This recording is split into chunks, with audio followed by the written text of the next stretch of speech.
Hi, I'm Vikki and I'm a copywriter. In case you can't tell, I'm reading out what I'm about to tell you. Trust me, it is better for all of us. I'll just ramble and waffle otherwise. Right, I've got good news. It's really easy to write really good copy. Shirley Polikoff once said, "Copywriting is a direct conversation with the consumer. So if you only remember one thing from me, please make it this. Copywriting is a conversation." We all have conversations all day, every day, in person, on calls, on email, on social. And when we have conversations, we say real words that real people really say. So, if copywriting is a conversation, we just write how people talk. It doesn't get much easier than that. David Ogilvy said, "If you're trying to persuade people to do something or buy something, it seems to me you should use their language, the language they use every day, the language in which they think." I'm not sure how David Ogilvy would feel being mentioned in the same sentence as Ed Sheeran, but he writes how people think and talk too. He's one of the world's best-selling music artists, and all his songs are made up of words people would really say. I wish I could sing, but I can't, and I wish I knew how to play a song in this video, but I don't. So I'm going to read out some of the lyrics to Ed Sheeran's Castle on the Hill, which could be a bit cringy, so maybe go and listen to it after. Okay, here we go. 15 years old and smoking hand-rolled cigarettes, running from the law through the backfields and getting drunk with my friends. Had my first kiss on a Friday night. I don't reckon I did it right, but I was younger then. Take me back to when we found weekend jobs. When we got paid, we'd buy cheap spirits and drink them straight. Me and my friends have not thrown up in so long. Oh, how we've grown. But I can't wait to go home. I'm on my way, driving at 90 down those country lanes, and I miss the way you make me feel. It's real. We watch the sunset over the castle on the hill. With apologies to Ed Sheeran. There are no uncomfortable or unnatural words in there. It's all very natural, very comfortable and very easy because it's all real words that real people really say. It's all words people would say in conversation. So copywriting is a conversation. This is the first lesson in copywriting. It's the first thing to remember when we write anything, and it's the one thing we do naturally. That is what makes it so easy. So how do we do it? The key principles that I write by are get real, get personal, and get active.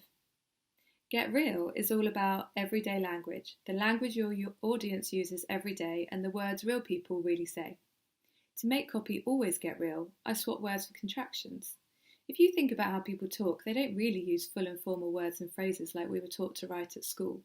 It's all a bit more relaxed and more conversational. So contract words like you will to you'll and do not to don't and so on. You'll get a discount sounds easier and more conversational than you will get a discount, which sounds a little threatening. And don't miss out sounds more natural than do not miss out, which sounds cold and formal. When people read words like you will and do not, they can stumble because they make a sentence longer and clunkier. So contractions just make everything feel more comfortable and a bit easier. Word swaps help too. When you write, read your copy back and check a real person would really say what you've said. For example, in marketing, we're great at using words people would never really say. We say view a lot, like in a call to action, view more. But no one really says they view more, or that they're viewing the football or they viewed a film. They say see more, and they're watching the football or they saw a film. Receive is another word people don't really say in conversation. People never really ask, did you receive my email or letter or gift? They ask, did you get it? Did you get my email? There are loads of words you can swap for real words people would really say. Swap utilise for use, purchase for buy, complimentary for free, inquire for ask, however for but, ensure for make sure. The list goes on and includes phrases too, like in order to could just be to, and you will be able to could just be you can. So that's my get real principle. My next principle is get personal. This is writing in the first person because copywriting is a conversation, which means we're always talking to a person, so we should always make it feel like we're talking one-to-one. For example, if you're writing for Adidas and you're in an Adidas world, like their website, you don't need to keep saying Adidas, say we. And when you're talking to your customer, don't say the customer, say you. I avoid calling a customer, and no one needs reminding that they're seen as a vehicle for a transaction. Steve Harrison says, there's one simple word that you should use a lot. Read your copy and check that you appears 3 times more than I or we. Lots of brands get personal and talk directly to their customer from the start. They use the first person in their brand promises, their slogans. L'Oreal says, because you're worth it. Red Bull says, it gives you wings. The National Lottery says, it could be you. And M&M say, melts in your mouth, not in your hand. Getting personal like this, putting you in your copy, puts your audience right in the heart of your message. It makes people feel like you're talking directly and only to them. If you use the third person and only talk about them, why should they take any notice? That was get personal. Now for get active. This is writing in the active voice. And this is when it starts to feel like an English lesson, but I'm not an English teacher, so I try to make it as simple as possible. The active voice means the subject is doing the acting, and the passive voice means the subject is being acted upon. Let me try to make that make more sense. The active voice would say, Amy watches TV. The passive voice would say, the TV is watched by Amy. So the active voice that says Amy watches TV makes you feel like you can go and watch TV with Amy. She's doing it right now and you can join in. The passive voice that says the TV is watched by Amy sounds like the thing's already happened. Amy has watched TV and now she's done, so you can't join in or get involved. Another push for the benefits of using the active voice is that it can give copy more bounce and energy, so it helps the reader get through each sentence easily. The passive voice can make copy longer and it can feel cold and dry and formal. So those are my 3 key principles to getting the basics right in copywriting. Get real, to write naturally and conversationally. Get personal, to write in the first person. And get active, to write in the active voice. Those principles are really the basics. What we need now is to push them. We need to write in a way that really captures our audience's imagination and pulls at the heartstrings and the purse strings. We need to write copy that's so interesting our audience will want to read or listen to everything we write. And we need to write copy that's so engaging they'll be compelled to think, feel, or do something as a result. Interesting and engaging doesn't just mean what you say, it means how you say it too. So I have 3 more principles that I write by.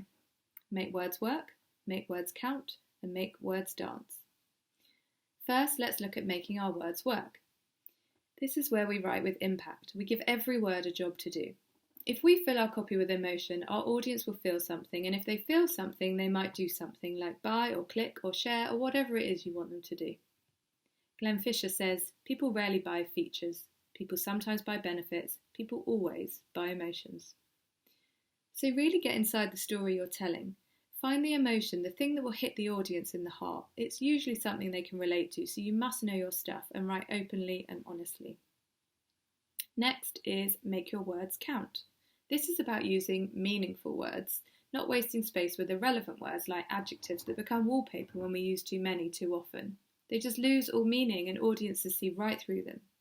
Also, anyone can say their product is amazing or their offer is incredible, so how does a brand own a message? They make their words count by using facts. Facts are much more compelling and believable than adjectives, and they're more interesting. Adjectives aren't interesting. So at Sky, for example, instead of saying amazing movies and brilliant comedy, they say award-winning movies and original comedy, because both those things are true. They're facts. And that makes what we say more interesting and more believable, which makes our words count.